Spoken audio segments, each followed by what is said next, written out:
નમસ્કાર BB news ગુજરાતમાં હું સુભાષ આપનું સ્વાગત કરું છું। ગુજરાત પોલીસ પર અત્યાર સુધી તો માત્ર સામાન્ય લોકો જ તોડ કરવા કે ખોટી રીતે દંડ વસૂલવાના આક્ષેપો કરતા હોય તેવું સામે આવ્યું છે, પરંતુ હવે તો ધારાસભ્યો પણ પોલીસ પર ખોટી રીતે દંડ વસૂલવાના અને તોડ કરવાના આરોપ કરી રહ્યા છે।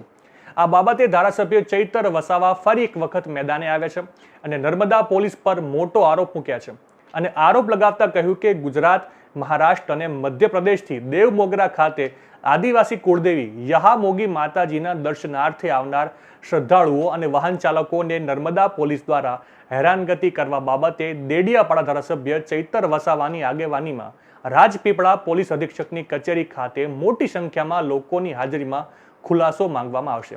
આ બાબતે શું કહી રહ્યા છે ચૈતર વસાવા, વિગતે સાંભળીએ।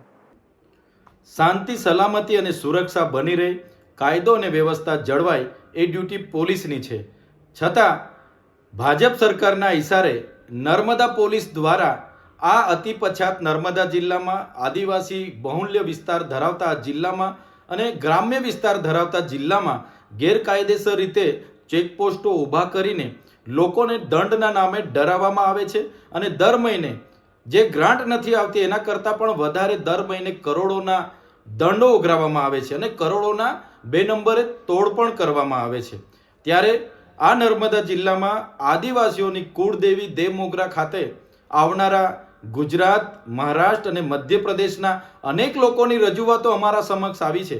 ત્યારે અમે અનેકવાર ત્યાંના પીએસઆઈઓને વાત કરીએ તો ઉપરથી સૂચનાની વાતો કરવામાં આવે છે। ત્યારે ભાજપ સરકારના ઇશારે જે દંડો ઉઘરાવવામાં આવે છે, જેની સામે અમે વિરોધ કરીએ છીએ।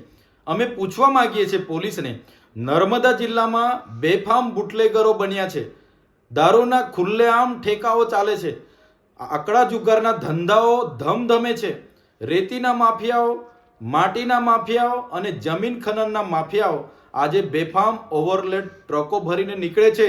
ગામની જનતાએ ટ્રકો તમને લાવીને સોંપે છે। રાતોરાત પોલીસ પોતાની સેક્શનની સિસ્ટમ અપનાવીને છોડી મૂકે છે। ત્યારે એક વ્યક્તિ પોતાની આસ્થાએ દર્શનાર્થે પોતાના પરિવાર સાથે જતો હોય, કોઈ વ્યક્તિ પોતાના પરિવાર સાથે લગ્નમાં ચાંદલો કરવા જતો હોય, કોઈ ખેડૂત ખેતરે પાણી વાળવા જતો હોય, કોઈ મજૂર સવારે પોતાનું ઘરબાર ચલાવવા માટે મજૂરીએ જતો હોય કે કોઈ યુવાન કે યુવતી કોલેજે જતા હોય, એવા લોકોને પણ આ પોલીસ દ્વારા છોડવામાં નથી આવતા, ડરાવવામાં આવે છે, હેરાન કરવામાં આવે છે અને દંડની વાત કરવામાં આવે છે અને તોડ કરીને તોડ નહીં થાય તો એને જેલ હવાલે કરીને એના વાહનો જપ્ત કરીને કોર્ટના મારફતે છોડાવવા માટેનો કેસ બનાવવામાં આવે છે, જેનો હું સખત શબ્દોમાં વિરોધ કરું છું। અને મારો વિરોધ નોંધાવવા માટે આવતીકાલે 3/4/2025ના ગુરુવારના રોજ સવારે 11 કલાકે નર્મદા પોલીસ અધિક્ષકની કચેરી ખાતે હું જવાનો છું।